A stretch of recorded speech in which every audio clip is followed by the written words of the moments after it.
Terima kasih bagi Anda yang telah bergabung dengan Berita Bali hari ini. Bagi Anda yang baru bergabung, berikut 3 berita utama yang kami sajikan untuk Anda.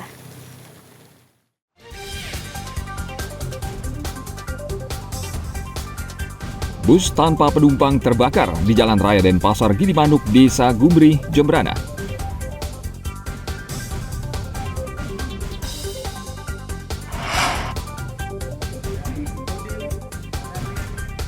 Menjelang pilkada serentak, tim Siber Polres Karangasem menggencarkan patroli dan memantau media sosial.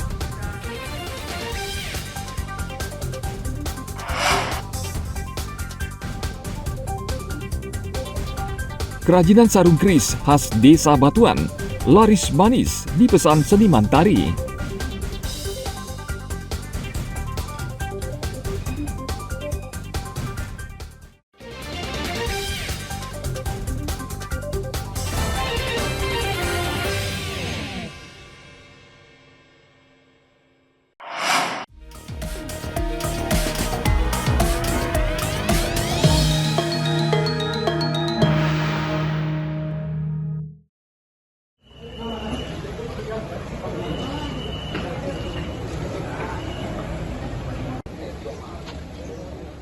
Seluruh jajaran TNI Polri di Kabupaten Gianyar sepakat untuk mengamankan pilkada yang saat ini sedang memasuki masa kampanye.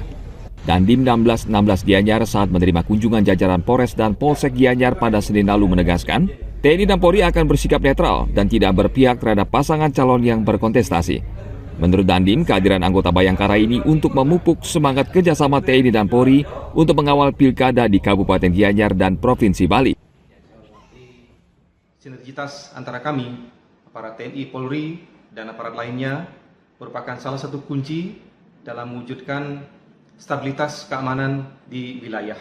Dan kami terus berkomitmen untuk selalu berkoordinasi dan bersinergi dengan Polri, khususnya dalam pelaksanaan pengamanan nantinya pilkada di Kabupaten Gianyar. Kami selaku Komandan Kodim senantiasa menekankan setiap saat kepada anggota kami bahwa pada pelaksanaan ini kami berkomitmen untuk netral dalam pelaksanaan pilkada di Gianyar. Kami tidak berpihak ataupun memberikan dukungan baik berupa sarana maupun prasarana pada saat pelaksanaan pilkada nanti. Untuk sanksinya nanti akan ditentukan pada saat pelaksanaan kegiatan sejauh mana, apakah ada nanti sanksi pidana dan lain-lain akan ditentukan betul sesuai aturan nanti. TNI dan Polri, Kejaksaan, serta Bawaslu dan pihak terkait dalam sentra Gakumdu secara ketat akan mengawasi aparat penegak hukum dan aparatur sipil negara agar tetap netral dan tidak berpihak. Bawaslu Kabupaten Gianyar juga mewanti-wanti kepala desa agar tidak melanggar netralitas karena ancamannya adalah pidana. Tim Liputan melaporkan dari Kabupaten Gianyar.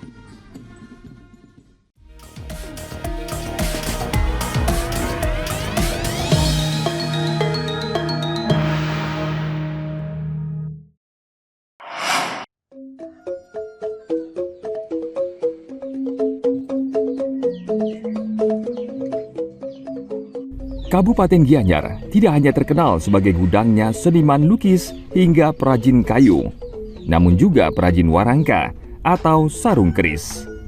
Tangan-tangan terampil para perajin warangka di Desa Batuan, Gianyar, sudah terkenal di seluruh Bali. Karena warangka buatan para perajin di sini kualitasnya sangat baik dan memiliki ciri khas. Biasanya para peminat sarung keris adalah seniman tari. Jika ingin mendapatkan warangka berkualitas baik, mereka rela jauh-jauh datang ke Desa Batuan, Kecamatan Sukawati Gianyar untuk memesannya. Orang-orang Bali juga kan identik dengan namanya Sasuanan Baron, itu kan ada pengiringnya gitu. Yang itu yang peminatnya yang banyak ada buat pecalang gitu, terus penari yang bertujuan ke topeng gitu.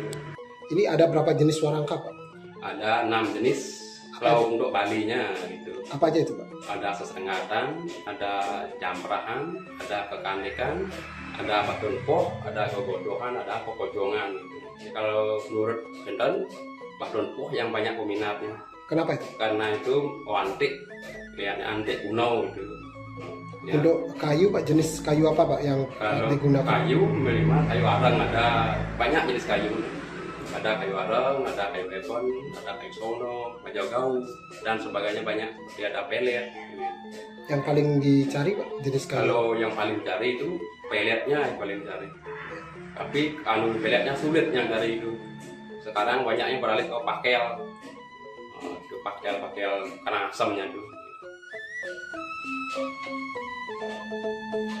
Para perajin biasanya membuat 6 jenis warangka, yakni jenis sesengatan, jamprahan, kekandikan, batun poh, gegodohan, dan kekojongan.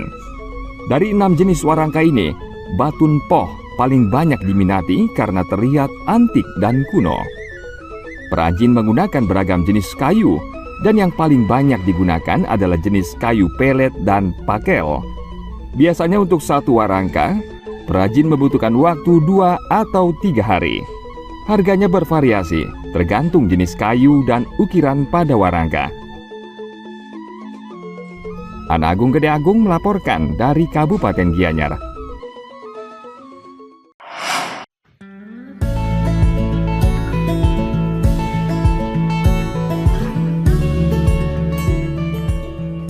Pernah dengar madu kele-kele?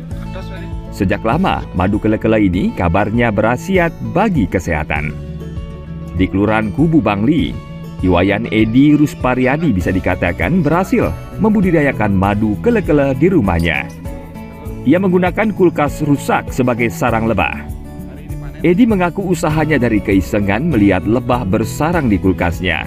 Lalu ia memelihara dan membuat koloni lebah. Kini Edi bisa menghasilkan madu kele hingga 500 ml dalam kurun waktu 5 hingga 6 bulan sekali.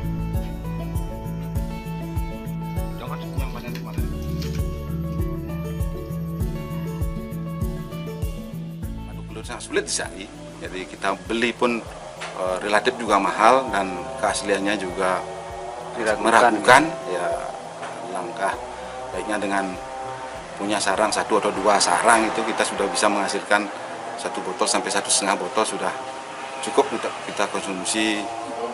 Untuk istri saya sekitar 3 sampai 4 bulan. Hingga saat ini, Edi terus mengembangkan budidaya madu kele-kele. Menurutnya madu ini terbukti mujarab karena menyembuhkan penyakit istrinya, yakni mah akut.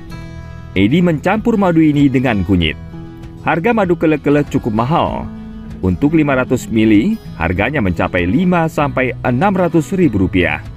Maka dari itu ia menganjurkan orang budidaya madu kele-kele untuk konsumsi sendiri dan mengobati anggota keluarga. Pemeliharaan kelanceng maupun kele itu sangat mudah sekali. Cukup untuk menaruh saja. Itu sudah kita diamkan 5 sampai 6 bulan itu kita sudah menghasilkan. Itu sangat bagus sebenarnya. Madu kele-kele atau kelanceng kabarnya bisa menyembuhkan berbagai penyakit karena mengandung antioksidan yang berkhasiat menangkal radikal bebas. Tidak ada salahnya orang mulai membudidayakan madu kele-kele ini, selain tidak sulit, juga tidak membutuhkan biaya yang besar. Tim Liputan melaporkan dari Kabupaten Bangli.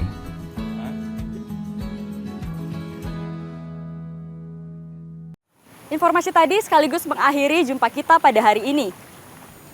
Atas nama rekan-rekan yang bertugas, saya Nandita Putri mengucapkan matur suksema dan sampai jumpa.